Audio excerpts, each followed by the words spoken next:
জয় বাবা লোকনাথের জয়, জয় বারদীর ব্রহ্মচারীর জয়। যুগাবতার সকল জীবের পরম কল্যাণকারী বাবা লোকনাথের শ্রীচরণে শত সহস্র কোটি প্রণাম জানিয়ে শুরু করছি। দাদা, আমি অখিল চন্দ্র সেন লিখছি হুগলি থেকে। আচ্ছা, আমার জীবনের প্রতিটা মুহূর্তে বাবা আমায় রক্ষা করে চলেছেন, একাধিকবার আমি তার প্রমাণও পেয়েছি। আজ তার মধ্যে একটা আপনাকে জানাচ্ছি। এবছরই ফেব্রুয়ারি মাসে আমরা একটা অফিসিয়াল পিকনিকের আয়োজন করি। অবশ্য আমাদের এই প্ল্যানের মূল উদ্যোক্তাই বলুন বা ফাইন্যান্সারই বলুন, আমাদের সকলের প্রিয় আরটিও সাহেব সুকল্যাণ পাল মহাশয়। আচ্ছা, যাই হোক, পিকনিকের আগের দিন আমরা সকলে মিলে সব কিছুর আয়োজন করে রাখি। কথা ছিল পরের দিন সকাল 7টার সময় আমরা অফিসের সামনে এসে জমায়েত হব। তারপর ওখান থেকে আমরা সকলে রওনা দেব। কথা মতো আমরা সকলে ওই সময় পৌঁছে গেলেও দু একজনের দেরিতে আসার কারণে আমাদের গাড়ি ছাড়তে প্রায় আরও ঘন্টা দেড়েকের মতো লেট হয়ে যায়। এরপর আমরা সকলে মিলে খুব আনন্দ মজা করতে করতে পিকনিক স্পটে পৌঁছই।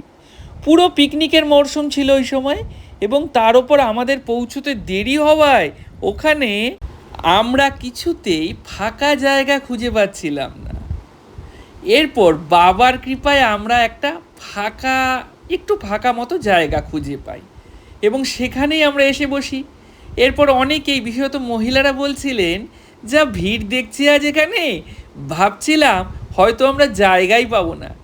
এই কথা শুনে আমি কিন্তু মনে মনে হেসেছিলাম, কারণ আমি জানতাম যে জায়গা তো আমরা পাবোই, কারণ আমাদের পরম প্রিয় বাবা থাকতে আমরা পিকনিক করার মতো জায়গা পাবো না, এ তো হতেই পারে না। এরপর যথারীতি পিকনিকে সবাইকে টিফিন দেওয়া হয়। টিফিন খাওয়া হয়ে গেলে অনেকেই এদিক ওদিক বেড়াতে যায়। এদিকে আমার আর পিন্টুর দায়িত্ব পড়েছিল আমাদের রান্নার ঠাকুরকে অ্যাসিস্ট করার। তো আমরা যথারীতি তাই শুরু করেছিলাম। পিন্টু আবার কানে একটু কম শোনে বলে ওকে সব কিছু জোরে বলতে হয়, তাই ওকে বলার চেয়ে নিজেই করে নেওয়া ঢের ভালো, এই ভেবে বেশিরভাগ কাজ নিজেই করছিলাম।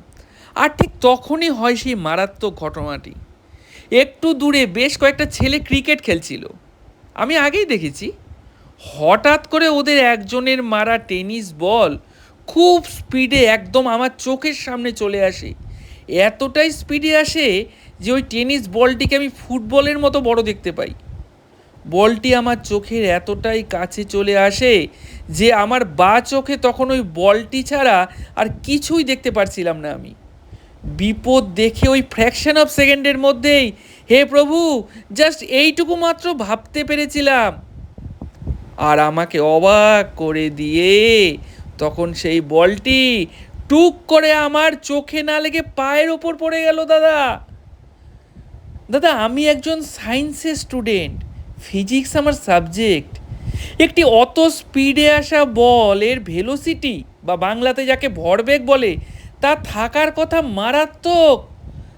তাতে আবার চোখের মতো অত সেন্সিটিভ একটা অর্গানের যে কী অবস্থা হওয়ার কথা, তা ভাবতে গিয়ে আমি শিউরে উঠছিলাম। দাদা, আমার প্রাণাধিক প্রিয় বাবা সেদিন অলৌকিকভাবে বিজ্ঞানের যাবতীয় যুক্তিকে নস্যাৎ করে আমার অমূল্য চোখ, যা আমার বাবারই দেওয়া, তাকে রক্ষা করেছিলেন। জয় প্রভু লোকনাথের জয়।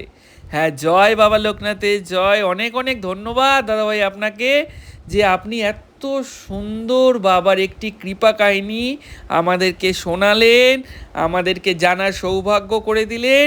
আমি বারংবার সকলকে বলি, বাবা লোকনাথ শুধুমাত্র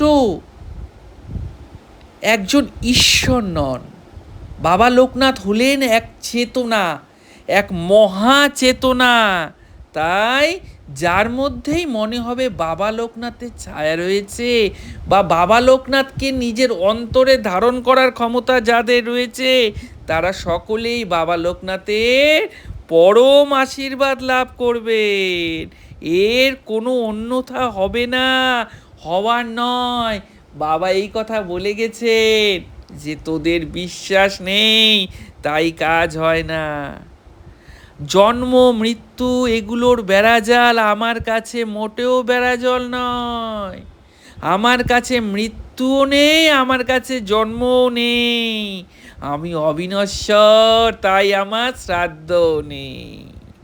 জয় বাবা লোকনাথের জয়, জয় বিশ্বাসনাথ বাবা লোকনাথের।